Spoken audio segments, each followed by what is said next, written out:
Well, very grateful to have the privilege to be able to speak about CRU's 30 years of important work. And this important work really revolves around values-based leadership in respect to the lives of people with disabilities and their families. And it is from those experiences of people with disabilities and their families that all of the leadership challenges arise that CRU has tried to engage and to advance. And part of this has come about because of CRU's kind of identity. And CRU isn't the organization in Brisbane, that's the face of CRU, but rather the network that supports CRU out to Queensland and into other parts of Australia and internationally.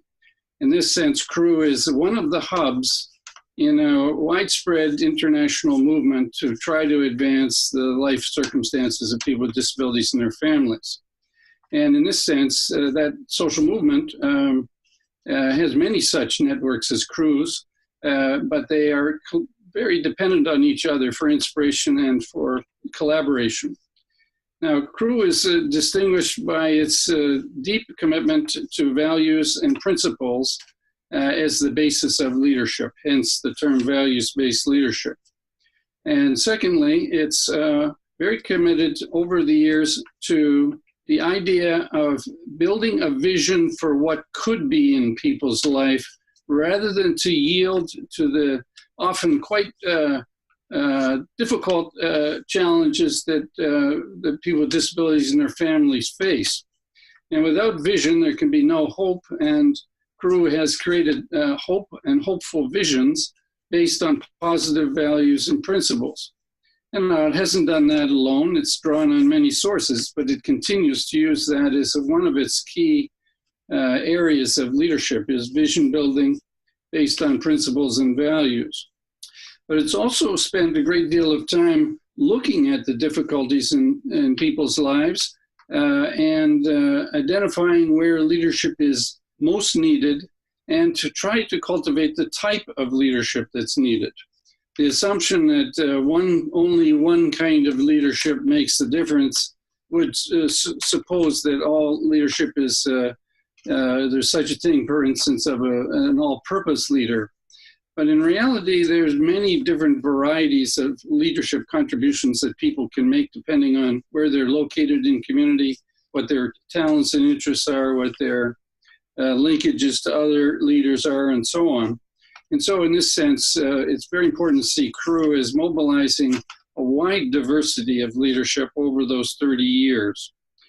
And this hasn't been a kind of impetuous kind of leadership, but probably would best be described as a very thoughtful, very careful, very reflective approach to leadership, where a great deal of effort is put into thinking things through, to getting in touch with key values, to carefully weighing the merits of one approach versus another, and then, of course, acting on the basis of what is concluded.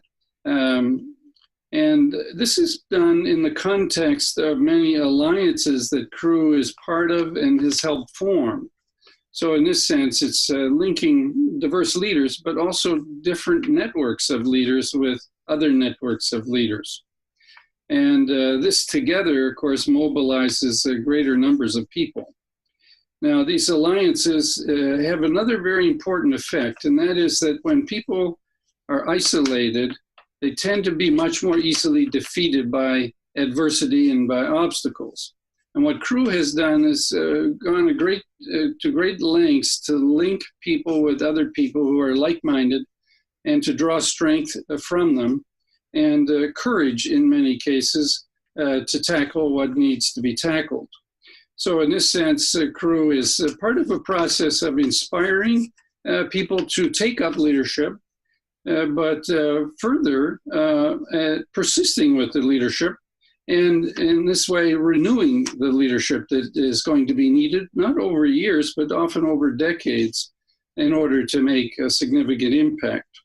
And this, of course, is helped along by linking people to other leaders, both in Australia and abroad, who offer particularly good positive examples of progress on particular issues. Now, CRU is also well known for the high quality of its resources, its educational resources in particular, its publications, its videos, its conferences, its training events, its retreats. All of these have been almost a nourishment for people over many, many years.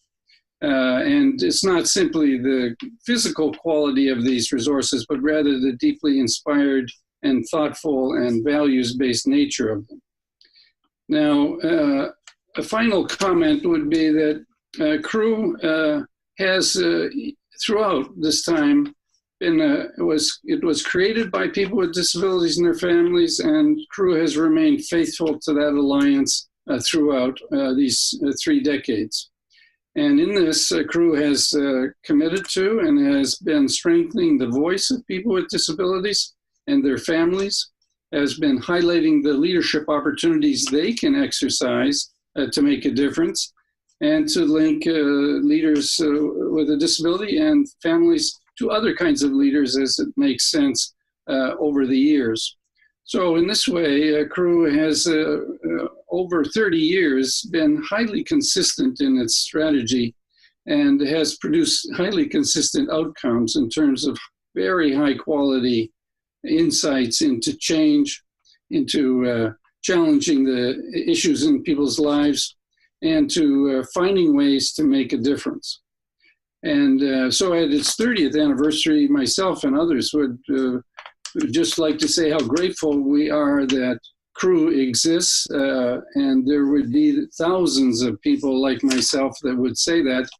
We rely on CRU. CRU has always been there for us. We couldn't have a better friend than CRU, and we just want to express our great gratitude for all that CRU has done. Thank you.